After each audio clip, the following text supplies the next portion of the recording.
देश के कई राज्यों में भारी बारिश के बाद बाढ़ से हाहाकार है। कई जगहों पर जल प्रलय देखने को मिल रहा है। ऐसे में कई लोगों की अब तक जानें भी जा चुकी हैं और काफी नुकसान भी पहुंचा है। अलग अलग राज्यों के हालात कैसे हैं, इस रिपोर्ट में आपको दिखाते हैं।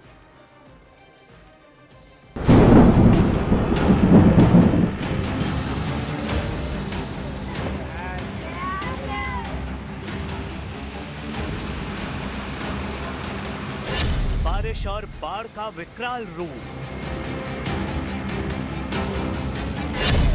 उफनती नदियों का कोहराम, गांव, मोहल्ले, स्कूल डूबे, सैलाब में फंसी जिंदगियां,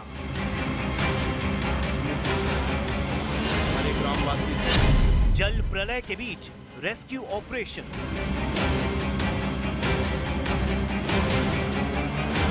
देश के कई राज्यों में भारी बारिश का भयानक असर दिखने लगा है। नदी के किनारे इलाके डूबे नजर आ रहे हैं तो गांव के गांव टापू बन चुके हैं। हालात ऐसे बन गए हैं कि बाढ़ से लोग खौफ में आ चुके हैं। बिल्डिंग के चारों ओर बहता तेज पानी और इस पर फंसी 11 जिंदगियां। इन जिंदगियों को बचाने के लिए चल रही है जद्दोजहद। मध्य प्रदेश के रीवा के सगरा थाना इलाके में बाढ़ ने कोहराम मचा रखा है। बाढ़ का पानी इतनी तेजी से फैला कि किशन नाले में अचानक बाढ़ आ गई और वहां बन रहे एक अस्पताल में काम कर रहे मजदूर फंस गए। सामने खौफनाक लहरें थीं, लिहाजा इन मजदूरों ने बिल्डिंग के ऊपरी हिस्से में जाकर शरण ले ली। इस बीच मौके पर पहुंची एसडीआरएफ की टीम ने बगैर वक्त गंवाए सभी मजदूरों को नाव के सहारे सुरक्षित बाहर निकाल लिया। एमपी के रीवा से बाढ़ की एक और हैरान कर देने वाली तस्वीर सामने आई है। मूसलाधार बारिश के बाद टोंक नदी की सहायक नदियां उफान पर हैं, जिसका असर किनारे बसे गांव में दिखने लगा है। सामने आई एक तस्वीर में एक गांव टापू बना नजर आया। इस गांव में 20 से ज्यादा लोग बाढ़ में फंसे नजर आए। बिहार के छपरा के सबलपुर गांव में गंगा और गंडक नदियों ने एक साथ तबाही मचा दी। बद्री घाट पर गंगा का तेज कटाव शुरू हुआ और कुछ ही घंटों में कई घर नदी में समा गए। कटते हुए नदी के किनारे बहते मकान लोग बेबस निगाहों से देख रहे थे। राजस्थान के कोटा जिले के रामगंज मंडी इलाके का हाल देखिए। मोहल्ले और गलियों में सैलाब बहता दिखाई दिया और इस सैलाब में वहां खड़ी कार और मोटरसाइकिलें सब डूबी नजर आईं। अब जरा सड़कों का हाल देखिए। पानी ऐसे बह रहा है जैसे कोई उफनती दरिया हो। देखकर हर कोई खौफ में है। अब जरा बाढ़ के प्रकोप की ये तस्वीरें देखिए। गलियों में पानी का प्रवाह इस कदर था कि लोग उससे जूझते नजर आए। कोटा के रामगंज मंडी में भारी बारिश ने पूरे इलाके को जलमग्न कर दिया।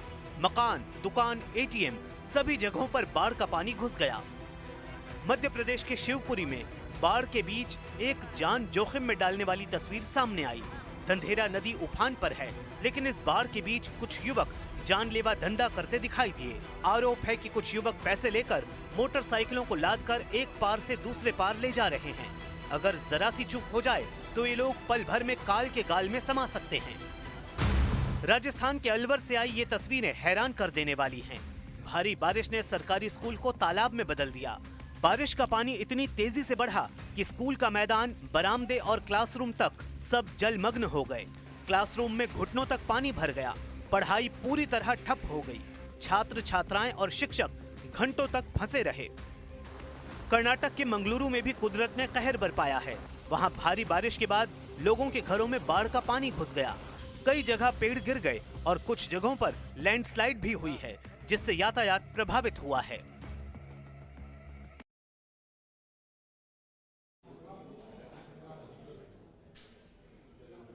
तो जल प्रलय ने सबको हैरान कर दिया है। कहीं पर गाड़ियां खिलौनों की तरह बह रही हैं, तो कहीं पूरा का पूरा जो गांव है वो टापू में तब्दील हो गया है। लोग हैरान हैं, परेशान हैं और उनकी सुध लेने वाला बहुतों जगह पर कोई नहीं दिखाई दे रहा है।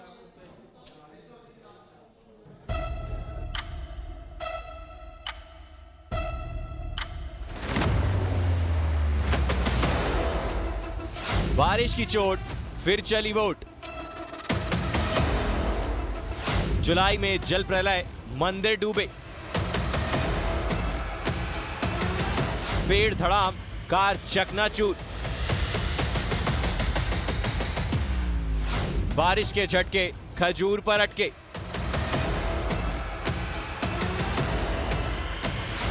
शहर शहर बारिश का प्रहार। बारिश की मस्ती नहीं, लेकिन बारिश में कश्ती जरूर घूम रही है। जुलाई में जल प्रलय ने एमपी में हाहाकार मचा दिया है। जल प्रलय की लाइव तस्वीरें आपको दिखाते हैं, कैसे कुदरत ने रौद्र रूप ले लिया है। मैयर इंसान ही नहीं, जानवर भी इस आसमानी मुसीबत से परेशान है। तस्वीर रोंगटे खड़े कर देती है। मैयर में तेज उफनते नाले में सैकड़ों जानवर बह रहे हैं। तेज धारा में बहते दिखी गाय, बैल। रामनगर के करौंदिया मोहल्ले की ये तस्वीर है, जिसका वीडियो कुछ लोगों ने बना लिया। बरसात के 4 महीने शहर से ये गांव कट जाता है, टापू में तब्दील हो जाता है। 3 तरफ बादसागर डैम है तो एक तरफ नदी। मुश्किल बड़ी है। छतरपुर में खजूर के पेड़ों के बीच एक ही परिवार के 6 लोग फंस गए। आफत में जान थी। इधर प्रशासन की टीम मोर्चा खोले हुए थी। परिवार को निकालने के लिए रेस्क्यू ऑपरेशन शुरू हुआ। सिंघाड़ी नदी में आई बाढ़ से टापू में 3 पुरुष 2 महिलाएं और 15 दिन का नवजात फंसा हुआ था। एसडीआरएफ की टीम ने रेस्क्यू कर सभी को सुरक्षित निकाला। ये तस्वीर भी छतरपुर की है। सिंघाड़ी नदी और उर्मिला नदी उफान पर है। बाढ़ का पानी धामची, पिड़पावा व बर्दवाहा खुर्द गांव में घुसने से लोगों को मकान की छत का सहारा लेना पड़ा। तस्वीर अब सीधी की। जल प्रलय से मंदिर भी बारिश की चपेट में आ रहे हैं। प्राचीन शिव मंदिर बड़ोरा में भक्त मंदिर नहीं पहुंच पा रहे हैं। मंदिर के इर्द गिर्द लगाई गई दुकानों में भी पानी भर गया है। नदी के बढ़ते जल स्तर को देख प्रशासन ने बैरिकेड कर मंदिर आने जाने पर रोक लगा दी है। अब देखिए सीधी की ब्योहारी में सड़क का क्या हाल हो गया है। मुख्य सड़क का एक हिस्सा पानी के तेज बहाव में बह गया। 24 घंटे के लिए ये मार्ग बंद कर दिया गया। शिवपुरी में भी मंदिर जलमग्न नजर आ रहे हैं। ट्रैक्टर डूबा हुआ है। कोलारस तहसील के लुकवासा से मध्य प्रदेश से राजस्थान को जोड़ने वाले रास्ते पर बहने वाली नदी में ट्रैक्टर टॉली नदी में बह गए। ट्रैक्टर सवार दोनों भाइयों को गांव वालों ने मुश्किल से बचाया। दतिया का नजारा देखिए। नाव का सहारा लोग ले रहे हैं। सेवड़ा ब्लॉक की इंदरगढ़ तहसील में कई मोहल्लों में पानी भर गया। इंदरगढ़ के वार्ड क्रमांक 11 में भी भारी जल जमाव हो गया। लोग बाढ़ में नाव चलाते दिखे। टीकमगढ़ में भारी बारिश के चलते पलेरा नदी से रोड पर बना पुल बह गया। कलेक्टर ने भारी बारिश के चलते स्कूलों में बच्चों का छुट्टी घोषित कर दी। जुलाई में जल प्रलय ने लोगों को मुश्किल में डाल दिया है। सतना में शिवेंद्र सिंह बघेल, छतरपुर में नरेंद्र सिंह परमार, शिवपुरी में अशोक अग्रवाल, सीधी में हरीश द्विवेदी और दतिया में अशोक अग्रवाल और टीकमगढ़ में राजीव रावत के साथ। Bureau report, news 18 Madhya Pradesh Chhattisgarh. और देखिए राजधानी पटना की अगर बात करें तो यहां भी गंगा का जलस्तर बढ़ा हुआ है और ऐसे में लोग अपनी जान को भी जोखिम में डाल रहे हैं। कई ऐसे घाट हैं जहां घाट के ऊपर तक ये पानी चढ़ चुका है और गंगा में उफान जो है वो देखने को मिल रहा है। इस बीच मुख्यमंत्री नीतीश कुमार भी निकले थे और उन्होंने हालात का जायजा लिया है। बता दें कि तटवर्ती इलाकों में बाढ़ का खतरा मंडराने लगा है। प्रशासन अलर्ट मोड में है और हालात पर निगरानी रखी जा रही है। निचले इलाकों में गंगा का पानी फैल गया है, इससे इलाके में बाढ़ जैसे हालात बन गए हैं। इस बीच सीएम नीतीश कुमार गंगा के बढ़ते स्थल का निरीक्षण करने के लिए पहुंचे थे। तो ये तस्वीर आप तक पहुंचा रहे हैं जहां पर देखिए मुख्यमंत्री नीतीश कुमार भी इस हालात का जायजा ले रहे हैं। आनंद हमारे साथ न्यूज 18 संवाददाता जुड़ गए हैं। आनंद, नदियां उफान पर है, पटना की स्थिति क्या है? मुख्यमंत्री नीतीश कुमार ने भी क्या कुछ निर्देशित किया है? देखिए गंगा के जलस्तर में भी बढ़ोतरी देखी जा रही है। जो गांधी घाट है, दीघा घाट है, ये सब कुछ ऐसे घाट है जो खतरे का लेवल है लगभग वहाँ पे पहुँचने लगा है। तो जाहिर सी बात है गंगा के बढ़ते देखकर बिहार सरकार भी पूरी तरीके से अलर्ट मोड में है और लगातार स्थिति पर निगरानी रखी जा रही है। इसी बीच में नीतीश कुमार भी इस वक्त निकले हैं अटल पथ पे। वो लगातार कई घाटों पर जाकर गंगा के बढ़ते जलस्तर का उन्होंने जायजा लिया है। गांधी घाट हो या दीघा घाट हो, तमाम इलाकों देखने के बाद आगे दानापुर की तरफ ही हो गए हैं और बढ़ते जलस्तर को लेकर उन्होंने अधिकारियों को पूरी तरीके से सचेत रहने को कहा है और स्थिति पर लगातार नियंत्रण बनाए रखने को भी निर्देश दिए हैं। और साथ में ये भी जानकारी दी है कि जो भी फ्लड से के काम में रहते हैं उन्हें पूरी तरीके से अलर्ट मोड में रखा जाए। पटना जिला प्रशासन भी लगातार स्थिति पर नजर बनाए हुआ है, लेकिन मुख्यमंत्री का बढ़ते जलस्तर। जी चलिए, शुक्रिया आनंद इस अपडेट के लिए आपका।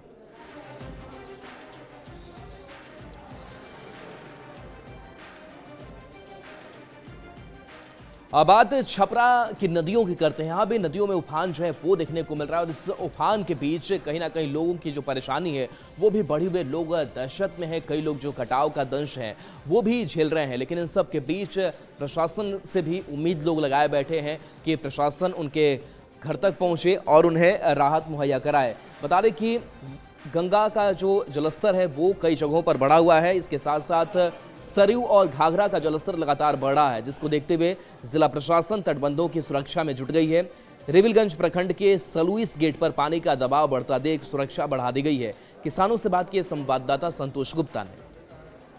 गंगा के जलस्तर में तेजी से वृद्धि हो रही है, जिसके बाद यहाँ छपरा में घाघरा और सरयू भी उफान पर है। लेकिन जो सबसे बड़ी बात है कि पानी जिस तेजी से बढ़ रहा है उससे तटबंधों पर दबाव बढ़ रहा है और इसे देखते हुए फ्लड फाइटिंग की कवायद भी शुरू हो गई है। हम अभी खड़े हैं रिविलगंज के स्लुइस गेट के पास। आप देख सकते हैं कि एक तटबंध है जो कि पानी को शहर में आने से रोकता है और यहाँ पे जो हालात है आप देख सकते हैं कि बोरियां ला करके रख दी गई है ताकि किसी भी अप्रिय स्थिति से निपटा जा सके। पानी तेजी से बढ़ रहा है, किसानों के खेतों तक पानी पहुँच चुका है। पानी बढ़ रहा है, कितना बढ़ा है? कसौ 2 हाथ बढ़ गइल बा। 2 हाथ बढ़ल बा ना। हाँ, तो यही स्थिति में बढ़ी तो आगे का दिक्कत बा? बहुत दिक्कत बा हम्म। बढ़ी से। अच्छा, एक तरफ पानी गंगा जी के बढ़ता, दूसरा तरफ किसान लोग के सिंचाई नहीं के हो, तो उमे का दिक्कत बाटे? में बारिश तो होत नहीं के। बारिश होते नहीं के पनिया जाई तबे लोग बोबो करी। किसानों को पानी समय से नहीं मिलेगा और पानी अगर नहीं मिला तो कृषि बर्बाद हो जाएगी। लेकिन सबसे बड़ी बात है कि जिस तरह से पानी बढ़ रहा है, सरकार का पूरा फोकस रिहायशी इलाकों में पानी जाने से रोकने का है और फ्लड फाइटिंग की जो कोशिशें है वो शुरू कर दी गई, जिसका नमूना रिविलगंज के यहाँ स्लुइस गेट के पास भी देखने को मिल रहा है, जहाँ पे बोरियों के माध्यम से तटबंध की सुरक्षा की जा रही है। संतोष गुप्ता, न्यूज़ 18 छपरा। और देखिए, आरा में भी गंगा के जलस्तर में बढ़ोतरी देखने को मिल रही है, लेकिन उससे ज्यादा परेशानी जो है वो कटाव बना हुआ है। बताया जा रहा है कई जो गांव है वो कटाव में गंगा में विलीन हो जा रहे हैं। लोग रत जगा कर रहे हैं कब सोते वक्त भी उनका जो घर है आशियाना वो नदियों में समा जाए। ये तस्वीर देखिए किस तरीके से कटाव का दंश यहाँ के लोग झेल रहे हैं। और सबसे ज्यादा कटाव शाहपुर प्रखंड के जवानिया गांव में हो रही है। गंगा के जलस्तर को बढ़ता देख जिला प्रशासन लोगों से सुरक्षित जगह पर पलायन करने की अपील कर रहा है। तटवर्ती इलाके में जिला प्रशासन सक्रिय है।